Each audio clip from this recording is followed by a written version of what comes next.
Nataka kusoma Yakobo 4 mstari wa 6. Katika ule mstari wa 6 Biblia inasema hivi. Inasema lakini hutujalia sisi neema iliyozidi.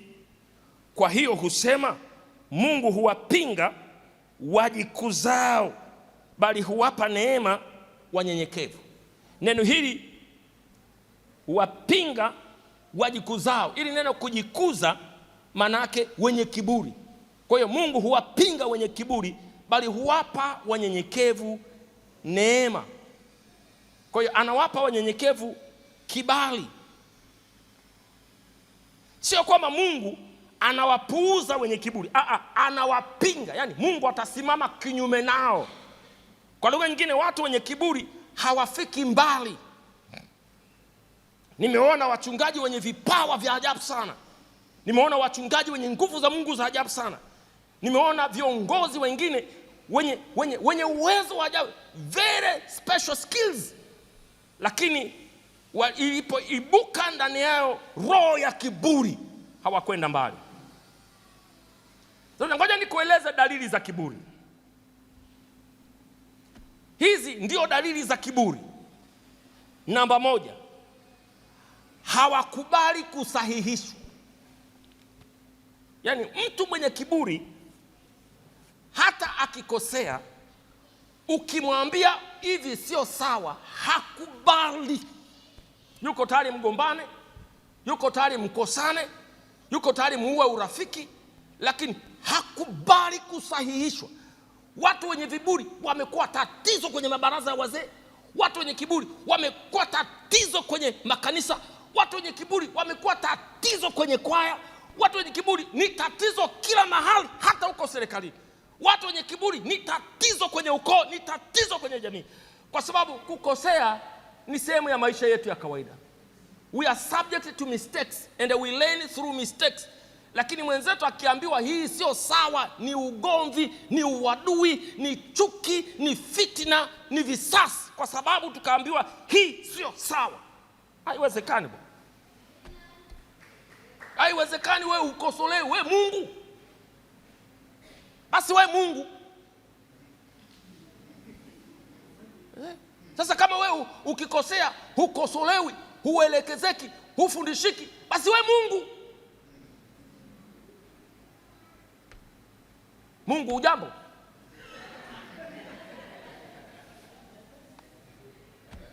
Sasa Mungu gani huyu? Hiyo ni idolatry, ni ibada ya sanamu hiyo. Ni machukizo hiyo.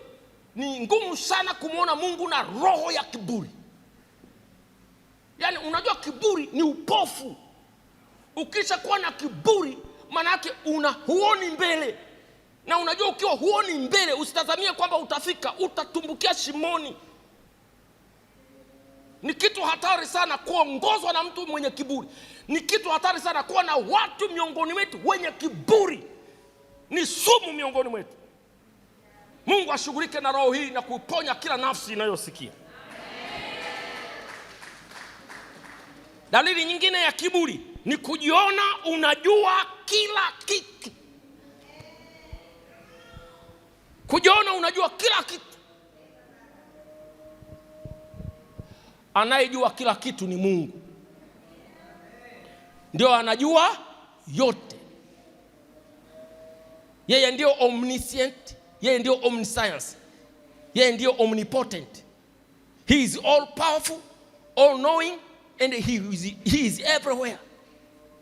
Yeye ndio ana sifa hiyo. Lakini mtu utafahamu kwa mipaka, utafahamu kwa sehemu. Hata kama una mafunuo, utakuwa na mafunuo kwa sehemu. Na unajua watu wanaojiona wanajua kila kitu wana uwezekano mkubwa sana wa kuhamia kwenye imani potofu. Watu wengi waliohama makanisani na kwenda kwenye imani potofu ni wale wajuaji. Kwa sababu hutaonyeka. Utajiona unajua kila kitu. Baada ya muda tutakukuta huko kule unakunywa mafuta. Mjanja kanaso kwenye tundu bovu. Mjanja sana, lakini yuko na kichupa cha mafuta kama mchawi. Mjanja.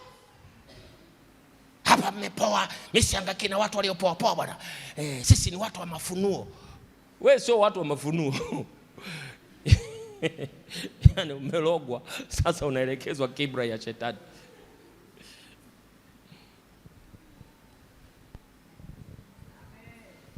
Sifa ya tatu ya watu wenye kiburi, hawataki kuongozwa.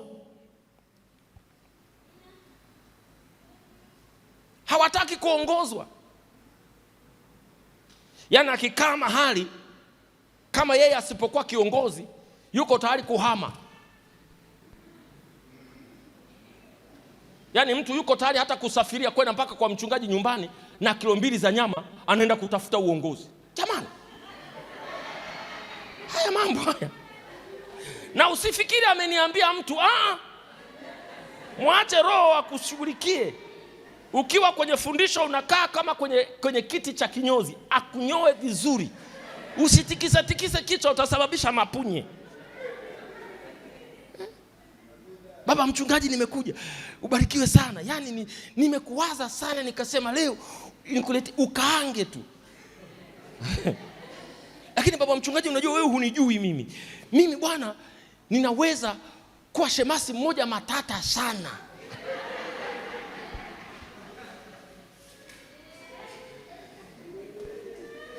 Yesu alifundisha hivi, ukifika mahali kaa viti vya wapi? Viti vya nyuma, ili anayeweza kukuona kula nyuma akulete viti vya ngapi? Viti vya mbele. Usikae viti vya mbele, akaja mtu mwingine mstahiki kuliko wewe, wakakwambia toka hapa tafadhali, naomba usogee pale nyuma, utajiona umedhalilishwa. Kumbe ulikuwa unatafuta cheo.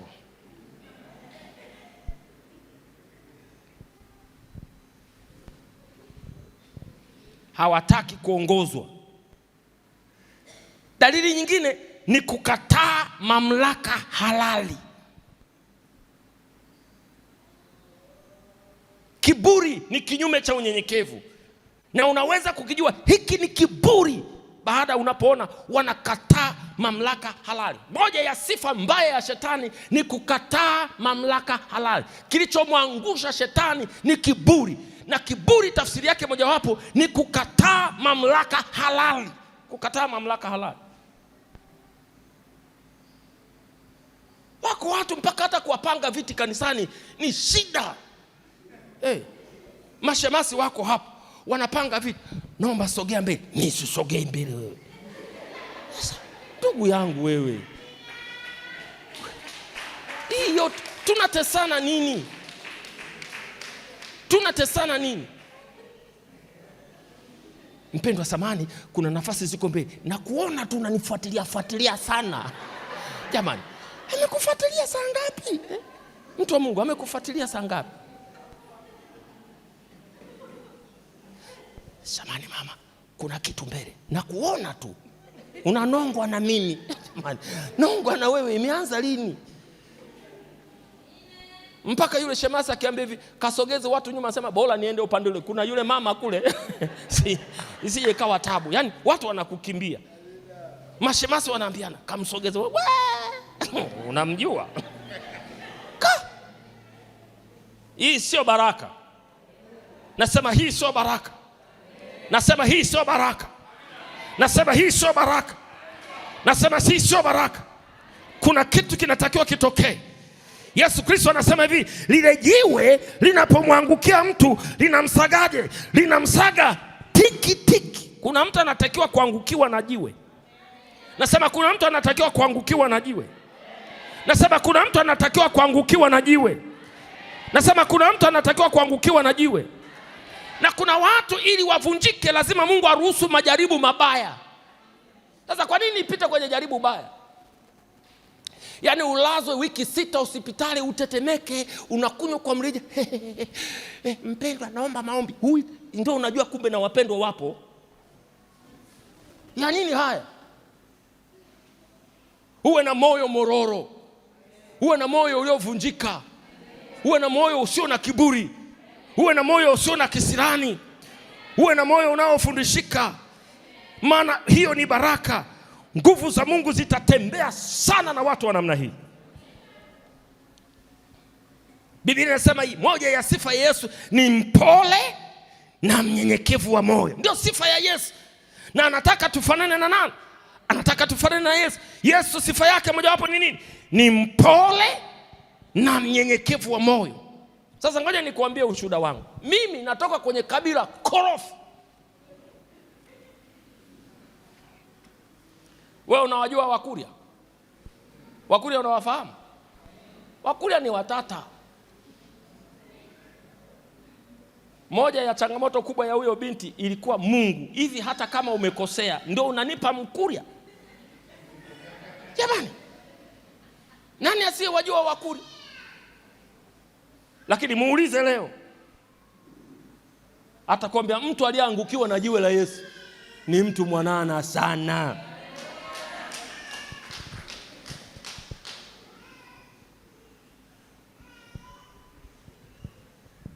Unyenyekevu unaachilia neema. Unaachilia neema ya kipekee sana. Unapomwona Yesu amekirimiwa jina linalopita majina yote, ni baada ya kukubali kushuka, ni baada ya kukubali kupondeka, ni baada ya kukubali kutii. Maandiko yanasema katika Wafilipi sura ile ya ngapi? Sura ile ya 2 mstari wa 5 mpaka wa 8. Wafilipi sura ya 2 mstari wa 5 mpaka wa 8, ya kwamba yeye alinyenyekea, katii, naam, hata mauti ya msalaba. Nini baada ya kunyenyekea? Alikirimiwa jina linalopita majina yote. Ndio maana wanyenyekevu ni ngumu sana kuwaonea, ni ngumu sana kuwashinda. Mtu mnyenyekevu shujaa wake ni Mungu. Ukimwonea mnyenyekevu uje unashindana na Mungu. Ukipambana na mnyenyekevu uje unapambana na Mungu. Ukimzika mnyenyekevu utashangaa siku ya 3 ametoka. Maana unyenyekevu hauzikwi ukazikika. Utapanga madaraja, utachimba mashimo, utawatengenezea visa. Mtu mnyenyekevu ni mtu asiyejua kulipa kisasi, ni mtu asiyejua kukomoa, ni mtu anayetendewa mabaya halipi mabaya. Mungu wake atasimama pamoja naye. Mungu anatafuta watu wanyenyekevu, nguvu zake zitembee, roho wake atembee na maisha ya watu hao. Simama kwa miguu yako katika jina la Yesu.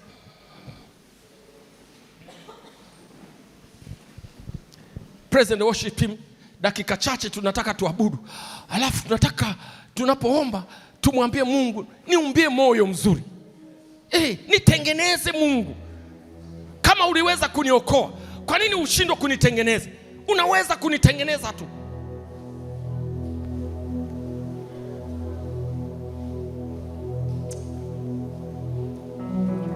Kuna ule wimbo unasema uniguse, ukinigusa nitakuwa salama.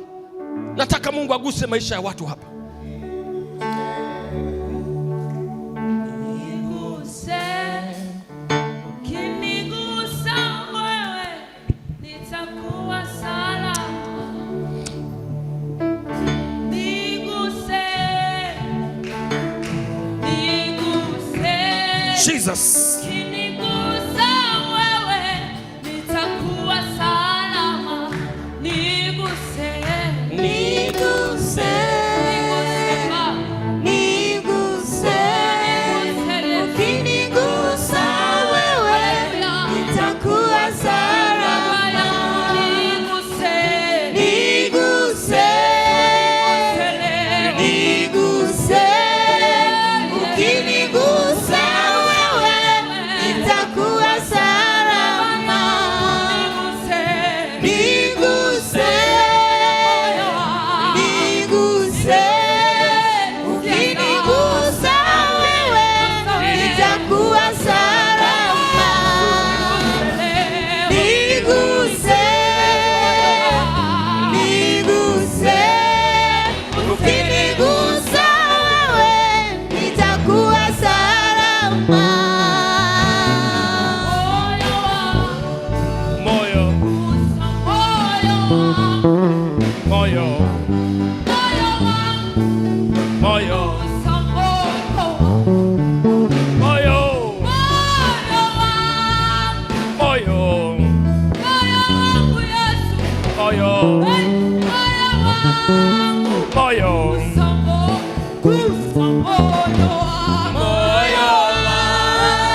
nafsini mwangu ya kwamba niombee watu walio na majeraha ya moyoni, watu waliojeruhiwa. Inawezekana ni physical damage au ni emotional trauma. Inawezekana ni jambo la tangu kabla haujaokoka. Inawezekana ni jambo lililotokea baada ya kuokoka. Wakati mwingine majeraha haya yanaweza kusababishwa tu hata na kuondokewa mtu unayempenda. Mimi baba yangu alipofariki ilichukua muda mrefu sana kupona, lakini baadaye Mungu aliniponya. Watu wengine wala sio kwa sababu kuna kitu kibaya Mungu kitu amekutendea, lakini umeshindwa kuhandle matukio ya maisha na umebaki umeparalyze, umebaki huwezi, umebaki unanyong'onyea, umebaki unaumia, umebaki una jeraha lisilopona. Naomba kimbilia hapa mbele tunapoimba moyo. Mimi niombe kwa dakika chache tu na maisha yako.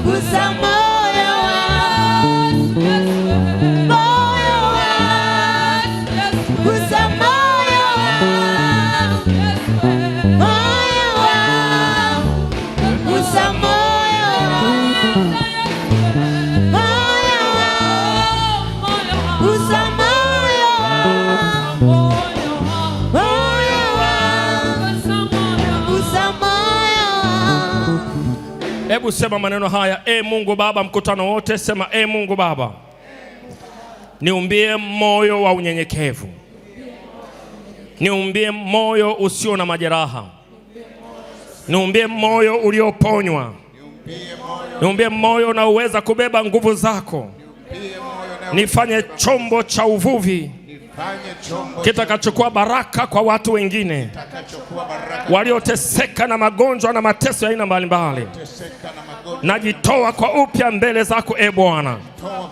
Ninaomba uniponye roho ya mateso, roho ya maonevu, roho ya kuonewa, roho ya kutojithamini. Itoke kwenye maisha yangu, itoke kwenye nyumba yangu, itoke kwa watu wangu, katika jina la Yesu Kristo. Nasema toka sasa, nasema toka sasa, nasema toka sasa, nasema toka sasa. Toka kwa jina la Yesu Kristo, toka kwa jina la Yesu Kristo. Yesu akuponye, Yesu akuponye, Yesu akuponye, Yesu akuponye, Yesu akuponye, Yesu akuponye, Yesu akuponye. Ponya moyo wako, ponya maisha yako. Yesu akuponye, Yesu akuponye utu wako wa ndani. Yesu akuponye maisha yako yote. Yesu akuponye, Yesu akusamehe, Yesu akufungue, Yesu akuponye. Akuponye leo, akuponye sasa hivi, akuponye sasa hivi katika jina la Yesu Kristo. Moyo wako uponywe, moyo wako uponywe, moyo wako uponywe, moyo wako uponywe, maisha yako yaponywe. Uponywe kwa jina la Yesu, uponywe kwa jina la Yesu, uponywe kwa jina la Yesu, uponywe kwa jina la Yesu, uponywe kwa jina la Yesu, uponywe kwa jina la Yesu, uponywe kwa jina la Yesu, uponywe kwa jina la Yesu, uponywe kwa jina la Yesu. Roho ya uponyaji, roho ya uponyaji, roho ya matengenezo, roho wa uzima, pokea uponyaji, pokea uponyaji, pokea uponyaji, pokea uponyaji, pokea uponyaji, pokea uponyaji, pokea uzima, uzima wa Bwana Yesu. Kazi ya msalaba, pokea uponyaji, kazi ya msalaba, pokea uponyaji. Ushindi wa Bwana Yesu, ushindi wa Bwana Yesu, ushindi wa Bwana Yesu. Toka sasa, toka sasa, toka sasa, toka sasa, toka sasa, toka sasa. Funguka, funguka, funguka, funguka. Ng'oka maumivu yote, ng'oka uchungu wote, ng'oka maumivu yote, ng'oka uchungu wote, ng'oka maumivu yote, ng'oka uchungu wote, ng'oka maumivu yote, ng'oka roho ya uonevu, ng'oka maumivu yote, ng'oka uchungu wote, toka kwa jina la Yesu, toka kwa jina la Yesu, toka kwa jina la Yesu. Ufunguke leo, ufunguke sasa, ufunguke leo, uwe huru leo. Roho ya uponyaji, roho uzima yu juu yako, roho ya uzima yu juu yako, roho ya uzima yu juu yako. Roho ya adui, roho ya uchungu, roho ya mateso inang'oka sasa, inang'oka sasa, inang'oka sasa, inang'oka sasa, inang'oka sasa, inang'oka sasa, inang'oka sasa, inang'oka sasa, inang'oka sasa, inang'oka sasa, inang'oka sasa, inang'oka sasa, inang'oka sasa, inang'oka sasa, inang'oka sasa, inang'oka sasa, inang'oka sasa. Toka kwa jina la Yesu. Roho ya mateso, roho ya uonevu inatoka sasa, inang'oka sasa. Roho ya muda mrefu, roho ya sekonyanga, roho iliyojikita, toka sasa kwa jina la Yesu Kristo. Ufunguliwa kabisa, uponywe kabisa na uwe huru. Yesu akurehemu. Ponye historia yako, ponye moyo wako, ponye umama wako, ponye maisha yako. Yesu akuponye, Yesu akurehemu, Yesu akusaidie. Funguka leo, funguka sasa, funguka sasa, funguka leo kwa jina la Yesu Kristo. Pokea uponyaji, pokea uponyaji, pokea uponyaji, pokea uponyaji, pokea uponyaji, pokea uponyaji, pokea uponyaji, pokea uponyaji. Haleluya. Rapa kayaba. Roho Mtakatifu bado anatembea. Wakati Roho wa Bwana anakagua, inawezekana hujaja hapa mbele, lakini kuna maeneo ulijeruhiwa, kuna maeneo ulijeruhiwa, kuna maeneo, lakini sio hivyo tu. Bwana anataka apande shauku. Ndio theme, shauku ya kumtumikia Bwana, shauku ya kumtumikia Bwana. Inua mkono wako juu. Roho Mtakatifu anatembea, Roho Mtakatifu anatembea, Roho Mtakatifu anatembea. Shauku ni shauku, shauku. Wakati mwingine tunapokuja kanisani, tunakuja na koleo. Bwana akusaidie, ondoa koleo ndani ya moyo wako unapokuja kanisani. Neno hili ni la nani? Kama fulani angekuwa hapa ilikuwa la kwake. Hapana, neno hilo ni la kwako. Mungu akuvunje, Mungu akusaidie upate shauku ya kumtumikia Bwana. Vizuizi vinavyozuia Bwana asikutumie, hivyo ndio Mungu anataka viondolewe, ili mwaka huu Bwana akutumie. Uwe sababu ya mtu mwingine kusema, kama nisingelikutana na mtumishi wa Bwana, kama nisingelikutana na mtumishi wa Bwana, kama nisingelikutana, nitamwomba tu mzegezi utawapeleka wanakokaa. Lakini Bwana anaendelea kuhudumia watu wake leo. Bwana anaendelea kuhudumia watu wake leo. Yesu anaendelea kuhudumia watu wake leo. Hebu jiachie mbele za Bwana, usiangalie kwingine.